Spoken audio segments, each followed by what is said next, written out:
الشيطان الرجيم بسم الله الرحمن الرحيم. Nah itu irama Kurdi. Jadi biasanya Kori yang suka bawa irama Kurdi itu Muhammad Toha Al-Junaid, tahu semuanya? Tahu ya, Ahmad Sa'ud, Syekhan Al-Kandari dan lain sebagainya. Pasti terkenal banget. Sampai sekarang di panggung-panggung Hafiz RCTI juga banyak sekali ya yang iramanya Kurdi. Dan ini juga salah satu irama favorit saya. Yang kedua ada yang namanya irama Nahawan. Biasanya sering dibawain sama Syekh Mishari Rashid, namanya irama Nahawan. Alhamdulillahi Rabbil Alamin Ar-Rahmanir Rahim Maliki Yawmiddin Iyyaka na'budu wa iyyaka nasta'in. Nah ini namanya irama Nahawan. Irama Nahawan sama Kurdi ini sama, karakternya itu sama-sama melodius, sama-sama sedih. Cuma bedanya kalau Kurdi itu lebih sedihnya itu lebih menyayat hati. Kalau Nahawan itu lebih lembut, lebih soft. Kalau tangan ada Kurdi, sebentar.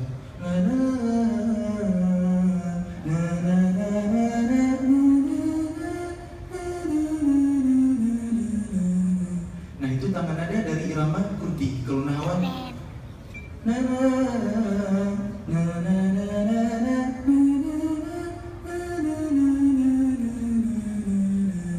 jadi sejatinya saat kita melantunkan Al-Quran dengan tangga nada atau style Kurdi, langgam Kurdi ataupun Nahawan, kita seperti sedang berkomposer dengan tangga nada yang tadi.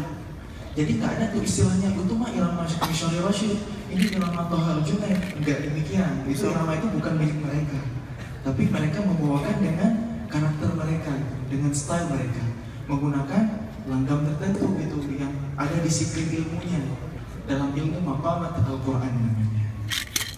Kemudian yang ketiga ada yang namanya irama Ajam. Bismillahirrahmanirrahim.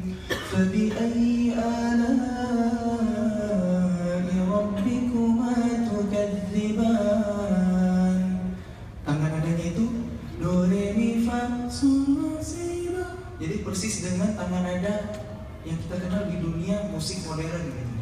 Saya nggak membahas mengenai musiknya karena ada ikhtilaf di antara para ulama mengenai hukumnya. Ada yang mengharamkan, ada yang ulama kontemporer sedikit membolehkan dengan syarat-syarat tertentu. Tapi ini untuk Al-Quran. Kalau untuk Al-Quran ini boleh banget diiramakan. Bahkan ini sunnah dari Rasulullah. Dawani. Rasul itu sampai memuji Abu Musa Al-Ash'ari karena memiliki suara yang sangat merdu. Sesungguhnya Abu Musa Al-Ash'ari itu Allah anugerahkan suara dari seluruh keluarga Daud gitu. Terus Abu Musa Al-Ash'ari membalas itu, sekiranya aku tahu engkau menyimak bacaanku di malam itu, tentu aku akan hias lebih indah lagi bacaan Al-Quranku untukmu. Artinya menghias Al-Quran dengan suara kita yang indah ini menjadi sesuatu sunnah gitu. Bahkan menjadi syiar, terkadang menjadi jalan hidayah bagi sebagian orang. Tidak sedikit orang yang tersentuh hatinya menjadi senang mendengar Al-Quran lewat lantunan Al-Quran yang indah. Kemudian pelan-pelan hidayah Allah datang ke dalam hati mereka. Banyak kisahnya, termasuk Umar bin Khattab ya, ketika mendengar surah Toha dibacakan oleh siapa? Lupa namanya ya, adiknya ya, adik beliau gitu. Nah, saya lanjut lagi ya ke ilmu maqamat. Nah, yang ketiga tadi irama apa? Ajam, secara singkat aja. Yang keempat ada yang namanya irama Hijaz. Bismillahirrahmanirrahim. Alhamdulillahi Rabbil Alamin Ar-Rahmanirrahim Maliki Yawmiddin Iyyaka na'budu wa iyyaka nasta'in. Kalau irama Ajam itu kan gembira ya karakternya, itu seperti anak-anak, ria, gembira, sukacita. Nah, itu Ajam yang tadi sebelumnya. Kalau Hijaz ini irama yang karakternya itu ke Arab-Araban, melodius, nuansanya mistis dan menyeramkan.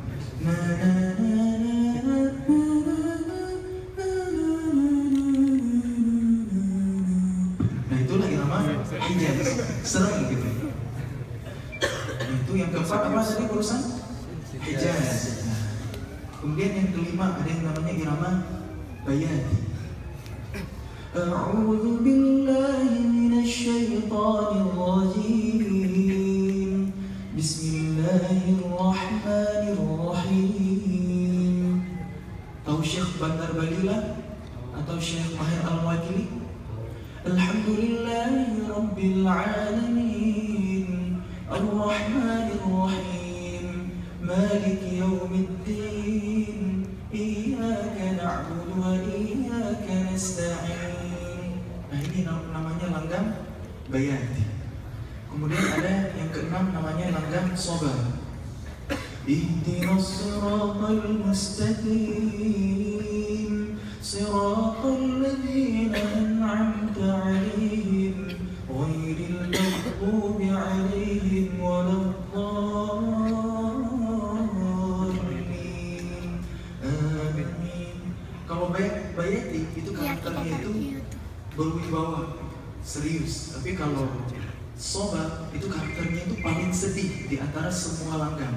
Biasanya syekh-syekh dari Timur Tengah itu sering menangis, membacakan ayat-ayat tentang siksa neraka, tentang azab, itu membawakan irama sobat sambil bercucuran air mata. Karena memang karakter dari irama sobat itu paling sedih. Oke, secara singkat saja. Selanjutnya ketujuh ada yang namanya irama sika. Alhamdulillahi Rabbil Alamin Ar-Rahmanir Rahim Maliki Yawmiddin. Nah, itu namanya irama sika. Atau kalau di syair itu yang terkenal Tala'al badru 'alaina min thaniyatil wada'. Nah, itu pakai style atau maqam sika. Kemudian yang terakhir yang ke-8 namanya rast. Nah ini irama sejuta umat kalau boleh saya sebut, karena paling sering atau paling banyak digunakan. Tahu Syekh Abdurrahman As-Sudais? Nah itu salah satu syekh yang menggunakan style rast. Alhamdulillahi Rabbil Alamin Ar-Rahmanir Rahim Maliki Yawmiddin. Nah itu irama rast namanya. Karakternya itu mirip dengan ajam, gembira, riang, tapi ras itu lebih tegas, lebih powerful ketimbang ajam. Kalau ajam itu lebih lembut. Bismillahirrahmanirrahim. Nah itu ajam. Nah variasi lain misalnya dari irama ras, sebut saja Syekh Sa'ad Al-Ghamidi di Murattal 30 juz beliau di surah Al-Fatihah. Alhamdulillahi Rabbil Alamin Ar-Rahmanir Rahim Maliki Yawmiddin Iyyaka na'budu wa iyyaka nasta'in.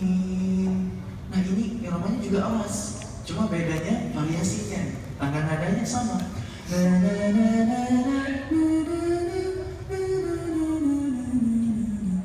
Nah jadi demikian ikhwas kalian sedikit introduction mengenai ilmu maqamat gitu.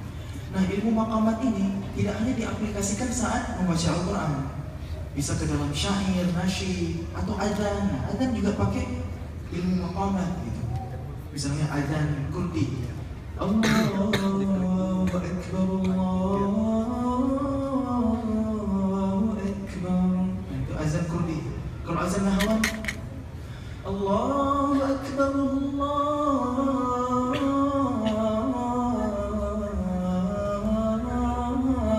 Akbar. Nah, itu azan nahawan.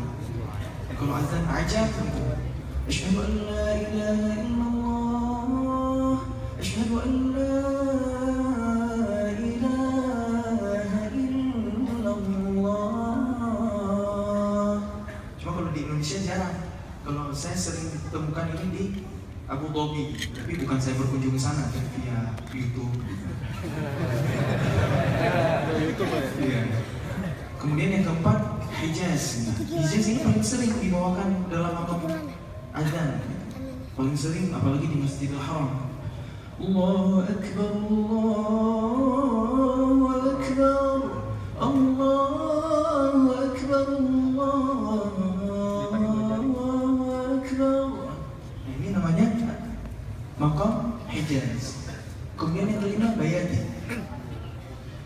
Asyhadu an la ilaha illallah.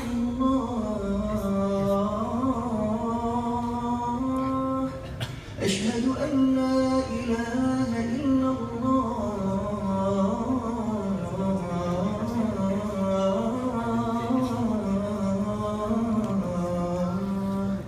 Nah, ini bayati. Kemudian ada lagi soba, sika, dan ras. Kalau soba, Allahu Akbar, Allahu Akbar. Cuma jarang di Indonesia. Kemudian yang ketujuh, sika. Asyhadu an la ilaha illallah. Itu adzan. Sika versi Al-Aqsa. Kemudian yang terakhir azan ras. Ini juga paling sering ya dipopulerkan oleh Haji Muhammad Z.A. Allahu Akbar, Allahu Akbar, Allahu Akbar, Allahu Akbar. Asyhadu an la ilaha illallah. Asyhadu an la ilaha. Nah itu jadi sedikit ya introduction mengenai ilmu maqamat Al-Quran. Jadi ternyata alternatif irama yang bisa kita gunakan tentunya dengan bacaan yang tartil sesuai tajwidnya, benar wakaf dan ibtida'nya, sesuai makharijul huruf dan fasahahnya, sifatul hurufnya. Kita terapkan irama Al-Quran itu menjadi penghibur bagi jiwa kita dan menjadi penyemangat sehingga kita bisa betah berlama-lama dengan Al-Quran gitu. Kalau kita perlu menguasai iramanya, mulailah dari senang mendengarkan. Nah sekarang zaman era modern sekarang ini mudah sekali ya mendapatkan audio-audio murattal yang powerful gitu, baik dari imam-imam Timur Tengah maupun dari ustadz-ustadz di Indonesia, banyak sekali. Tinggal kita mau memanfaatkannya atau enggak. Ya, mudah-mudahan bermanfaat dan bisa menambah kecintaan kita terhadap Al-Quran. Barakallahu fiikum. Pertanyaan terakhir, silakan. Mbaknya, Assalamualaikum warahmatullahi wabarakatuh. Waalaikumsalam. Saya ingin bertanya, ada dua pertanyaan. Yang pertama,